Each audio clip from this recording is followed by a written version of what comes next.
Hello दोस्तों, मैं सुमित कुमार। आप सभी का स्वागत है फिर से मैथ ग्लोबल स्टडी चैनल में। तो हम लोग पढ़ रहे हैं प्रकाश के परिवर्तन, जिसमें लेक्चर 7वां या छठा लेक्चर हो सकता है, जिसमें हम लोग सबसे फर्स्ट नियम जाने थे क्या क्या प्रकाश के परिवर्तन में पढ़ना है।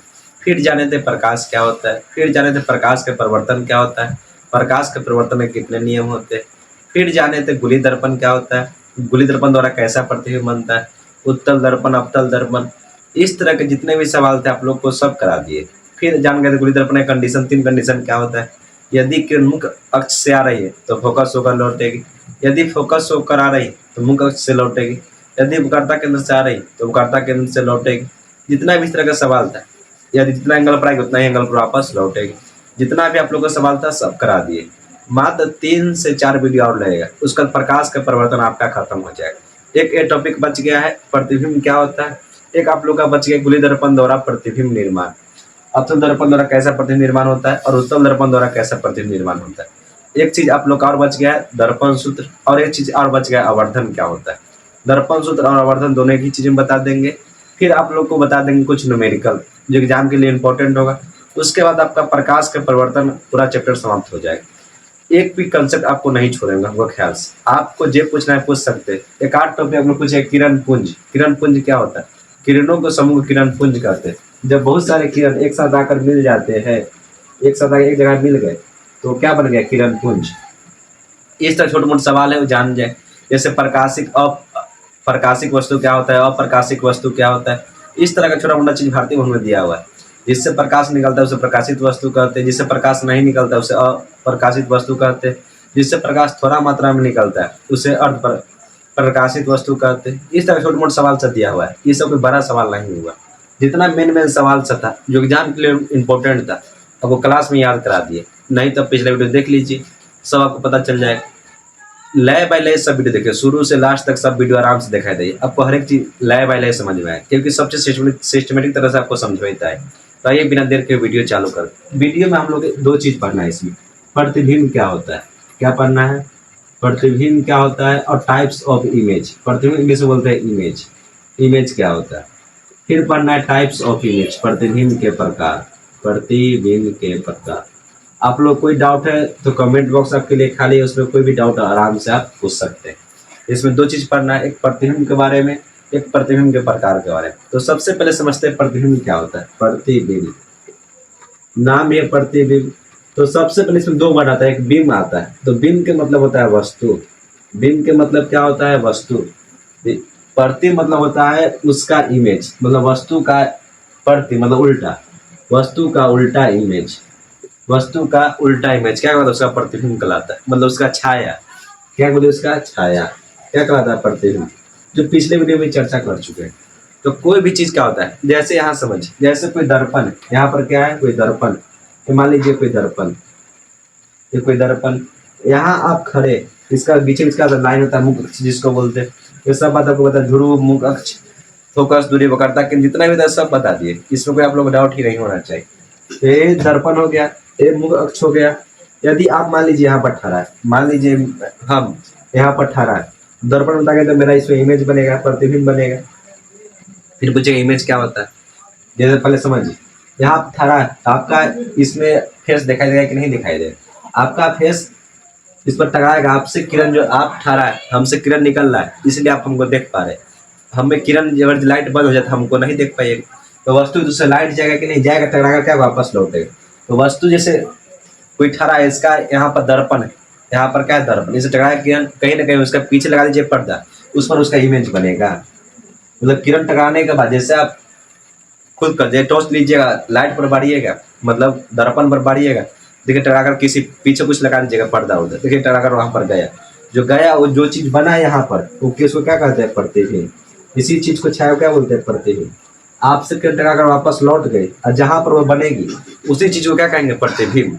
आपको लगेगी क्या से, यहाँ से भी बन रही, इसके पीछे भी लगेगी। ये दर्पण है, दर्पण का आगे वाला भाग हो गया, ये दर्पण का पीछे वाला भाग हो गया। यहाँ से देखिएगा तो लगेगा कि प्रतिबिंब वहां पर, यहाँ से देखने पर लगेगा प्रतिबिंब वहां से आ रहा है, लेकिन यहाँ पर असली बन नहीं रहा है। लेकिन आपको लग रहा है यहाँ से भी प्रतिबिंब बन रहा है, यहाँ बन रहा है, यहाँ पर लग रहा है बन रहा है कि असली में वहां पर बन नहीं रहा है। जो चीज असली में नहीं होता उसको कहते हैं काल्पनिक चीज, सपना वाला चीज, आभासी चीज। तो क्या हो गया, काल्पनिक चीज हो गया, काल्पनिक चीज। यहाँ वास्तविक में यहाँ बनना है, क्या हो गया, वास्तविक चीज, वास्तविक चीज। तो प्रतिबिंब क्या होता है, आप लोग रुक जाइए, प्रैक्टिकल करके दिखाते। यहाँ देखिए ये क्या है, दर्पण। यदि दर्पण मान लीजिए ये मार्कल है, इससे किरण पकड़ा, किरण से टकरा रहा है, इससे किरण निकला है मार्कल से, दर्पण से जाएगा, टकराकर फिर वापस लौटेगा। जहां हम पर्दा लगा देंगे वहां पर प्रतिबिंब हमको मिल जाएगा। मतलब पर्दा लगाने पर पीछे हमको प्रतिबिंब वहां पर मिल जाएगा। किरण टकराएगा वापस कहीं ना कहीं टकराएगा कि नहीं, यहाँ से किरण निकलेगा, टकराएगा, कहीं ना कहीं आपस मिलेगा। जहां भी मिले उसी चीज को क्या बोलते हैं, प्रतिबिंब। लेकिन आपको लगेगा क्या, यदि दिखा रहे इसको लगेगा कि आप इसके पीछे प्रतिबिंब बन रहा है, आपको लगे क्या इसके पीछे वहां पर बन रहा है, लेकिन वो पीछे असली नहीं बना, सिर्फ आपको महसूस कर पा रहे हैं कि इसके पीछे भी शायद बन सकता है। जो चीज महसूस कर सकते हैं, सोच सकते हैं, उसे क्या कहते हैं, काल्पनिक चीज कहते हैं। और जो चीज असली में बना है, इसको टकरा कर वापस यहाँ पर इसी की छाया बनेगी। जैसे मोमबत्ती लीजिए, आप घर पर जाइएगा, ऐना मोमबत्ती लीजिएगा, देखिए उससे किरण निकलेगी, टकराकर कहीं ना कहीं उसका प्रतिबिंब बनेगा। तो भी क्या हुआ, उसका कुछ ना कुछ इमेज बना, वही क्या हो गया, प्रतिबिंब। तो प्रतिबिंब का सेम मतलब नहीं होता है। किरण टकराकर वापस गई, जहां पर उसका छाया बना उसी को प्रतिबिंब बोलते हैं। असली में बन गया छाया तो उसको काल्पनिक प्रतिबिंब, वास्तविक प्रतिबिंब बोलेंगे। और नकली में बन गया तो उसको काल्पनिक प्रतिबिंब बनेंगे। इसका परिभाषा कैसे बोलेंगे प्रतिबिंब का, किसी बिंदु स्रोत से, किसी बिंदु मतलब बिंदु कहने का मतलब क्या, कोई वस्तु, किसी वस्तु से आती किरण, किसी बिंदु स्रोत से आती किरण प्रकाश के दर्पण से टकराने के बाद, किसी बिंदु स्रोत से आती किरण दर्पण से टकराने के बाद वह जिस बिंदु पर मिलती है या जिस बिंदु पर मिलती हुई प्रतीत होती, उसी को क्या बोलते हैं, प्रतिबिंब। यहाँ पर देखिए, यहाँ पर मिली, यहाँ पर मिलती हुई प्रतीत हुई, तो उसी क्या बोलेंगे, प्रतिबिंब। बहुत सिंपल डिफिनेशन है, किसी बिंदु स्रोत से आती किरण, किसी बिंदु स्रोत से आती किरण दर्पण से टकराने के बाद यानी परावर्तन के बाद जिस बिंदु पर हमको मिलती है या जिस बिंदु पर हमको मिलती हुई प्रतीत होती, उसे क्या बोलते हैं, प्रतिबिंब बोलते हैं। बहुत सिंपल परिभाषा है। पीछे बन गया यानी दर्पण के पीछे जो सिर्फ महसूस कर सकते हैं तो काल्पनिक प्रतिबिंब बन गया। दर्पण के आगे बन गया तो वास्तविक प्रतिबिंब बन गया। बहुत सिंपल। वास्तविक प्रतिबिंब क्या, जो असली इमेज बने। मतलब किसी बिंदु स्रोत से आती प्रकाश से किरण दर्पण से टकराने के बाद जिस बिंदु पर असली में मिलती है उसे वास्तविक प्रतिबिंब कहते हैं, रियल इमेज बोलते हैं, रियल इमेज बोलते हैं, रियल इमेज। आज जिस बिंदु पर किसी बिंदु स्रोत से आती प्रकाश से किरण जिस बिंदु पर मिलती हुई प्रतीत होती है लेकिन वास्तविक में नहीं मिलती, उसे क्या कहते हैं, काल्पनिक प्रतिबिंब कहते हैं, इमेजिनरी बोलते हैं, इमेजिनरी इमेज बोलते हैं। सिंपल। आप लोग को लोग टीचर लोग रट्टा मारते हैं, जैसे वास्तविक काल्पनिक प्रतिबिंब से याद करो, कुछ नहीं होता। प्रतिबिंब कोई वस्तु से किरण गया, टकराकर वापस लौटा, चाहे पीछे में उस जहां पर लौटेगा उसका प्रतिबिंब बनेगा, नहीं तो उसका पीछे प्रतिबिंब बनते प्रतीत होगा। दो कंडीशन हो सकता है, तो असली प्रतिबिंब बनेगा, नहीं तो काल्पनिक प्रतिबिंब बनेगा।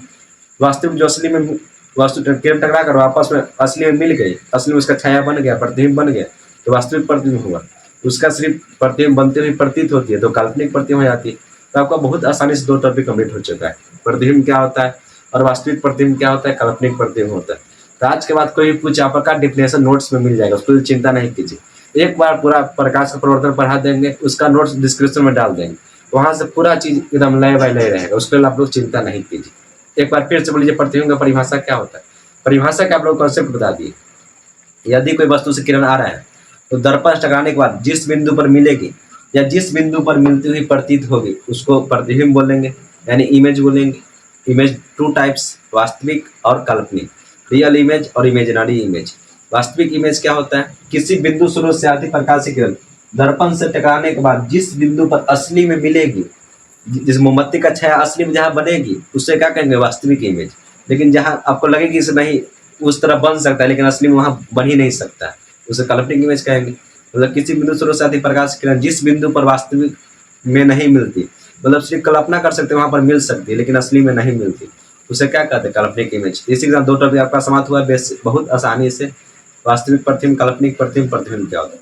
अगले वीडियो का आप लोग बेसब्री से विचार कीजिए, जिसमें हम लोग बताया जाए गोली दर्पण द्वारा प्रतिबिंब निर्माण, जिसमें अवतल दर्पण के 6 कंडीशन होते हैं और उत्तल दर्पण के 2 कंडीशन होते हैं। बहुत आसानी से कल के वीडियो 10 मिनट के अंदर आपको बहुत आसानी से समझ में आ जाएगा और सब याद हो जाएगा।